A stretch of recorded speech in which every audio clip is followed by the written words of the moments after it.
Welcome to the Precious Fabric Challenge 2025, put on by TomKat Stitchery. And Whitney had asked me to participate in this a while back, and I, of course, said yes because I love her. She has an amazing channel. I'm going to link it here in this video so you can check her out. And I also want to apologize to her because I didn't look at all the materials that she sent. I just picked the last date of the month, or the last date that I could pick to present my Precious Challenge video. I didn't realize that there were all of these promotional materials that I could have been promoting it to everybody so everybody could be pulling out their precious fabrics and actually using them. Because I know that's a struggle. I know people have fabrics in their stash. You know, if you're like me, you take them out, you pet them, and you put them back because you're just afraid to cut into them. And for me, my definition of precious fabric has changed a little bit through the years. It used to be that if I purchased a fabric and it was expensive, like anything over $25, I would consider something super precious because it was expensive to buy per yard, and I'd be hesitant to cut into them. So now, years later, I don't really feel that way about expensive fabrics anymore.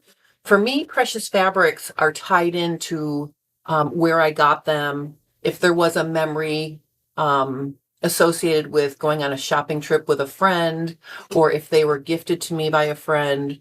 So that is my new definition of something precious.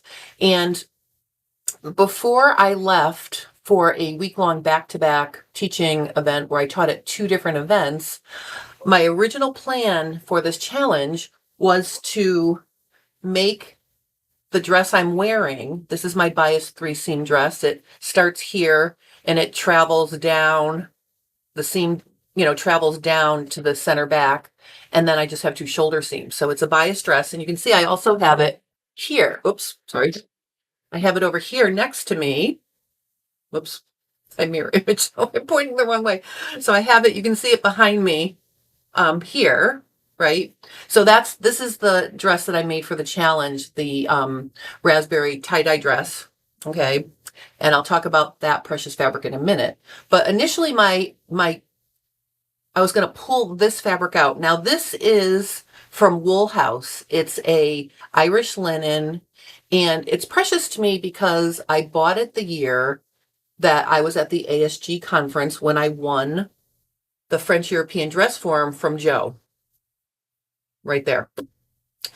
So, I got this fabric and I won a dress form. I had an amazing time at that ASG conference. So I associated all of those good feelings with this blue Irish linen. It also was pricey. And I took the time to put one of the Kylie in the Machine fabric labels on it. So I would always remember what it was, where I got it, and if I pre-washed it. And that's check no. So I have not even pre-washed this fabric.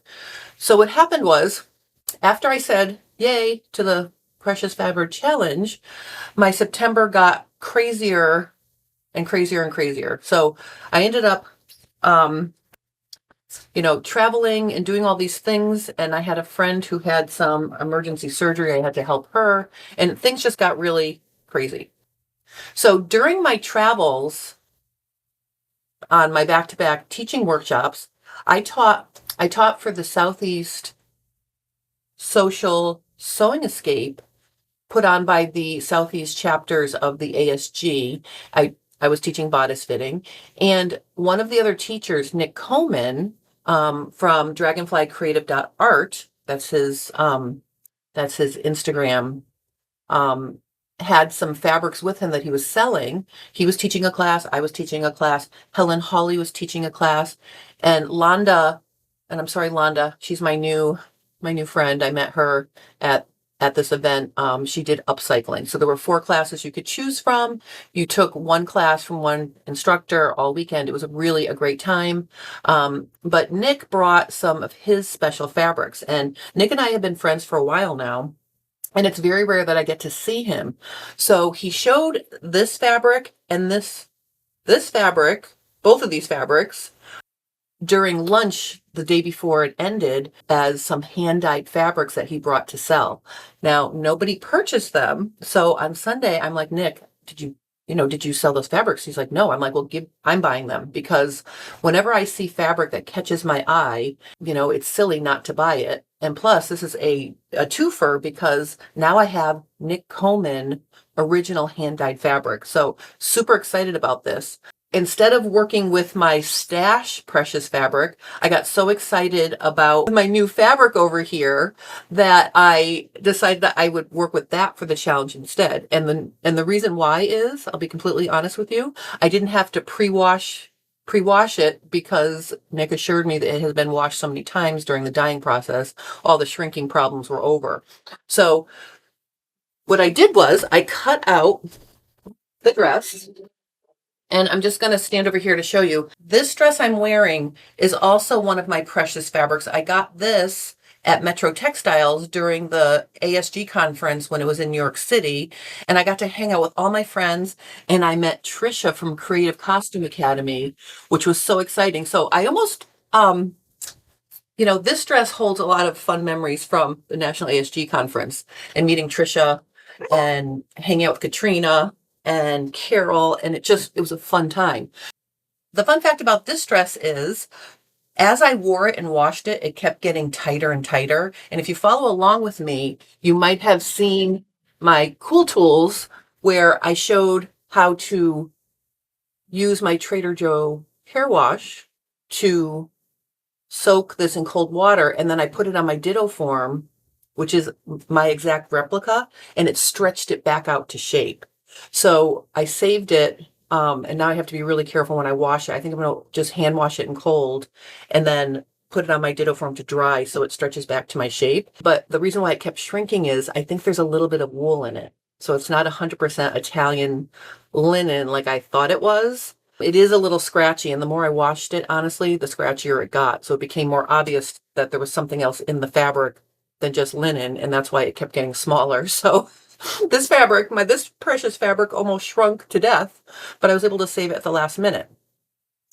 This is beautiful herringbone linen that I've had in my stash for probably, I want to say 10 years. And all of this fabric came from a very dear friend who passed away several years ago, since I've had this fabric in my stash. And I keep it in my stash for two reasons. The first reason is I think it needs to be dry cleaned, or I'm going to try using the Trader Joe's hair wash on it and see if it comes out luxurious like my silk charmeuse does when I hand wash, because I did machine wash one of the pieces and it became dull compared to the sheen of the unwashed ones. I don't know if you can see. I think you can see how shiny this one is and how dull this one is. So there's a care issue there, and I'm a wash and wear kind of girl. I don't dry clean. So I have to test hand wash in the Trader Joe hair wash to see if it comes out as beautifully as silk does, because I kind of ruined this first piece because it was my favorite color and I washed and dried it, and it's still okay. It looks sand washed now, but it doesn't have the luxurious surface that it did before I washed it. So, or maybe it was the dryer that killed it. So I did this a long time ago, so I've been gun shy to try any of the other pieces. Because again, this reminds me of my friend John, who was an amazing sewer. So that is something else I have in my stash, are these 4 pieces of beautiful herringbone linen. It's really like a bottom weight, like you could make a suit out of this. It's very stable. It's beautiful. So eventually I will be using these. These precious fabrics are going back in my stash. Now, the other fabric I have over here, this is another piece that I picked out from Nick's hand-dyed fabric, and you can see it is just gorgeous.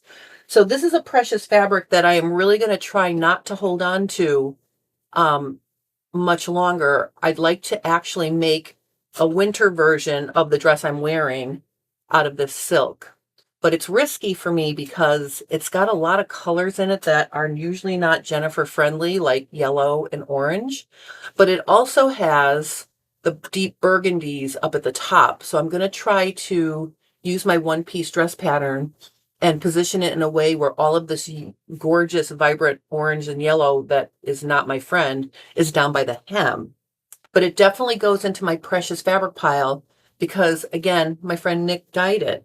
And it's beautiful fabric, and I am associated with the memory of, visiting with him and having such a wonderful time at the Southeast Sewing Escape. So that's my take on precious fabrics. And the dress I made for the challenge, it's not finished. Oops, it's not finished yet, but here it is. I'm just going to twirl for you so you can see. Okay, it's just all one piece.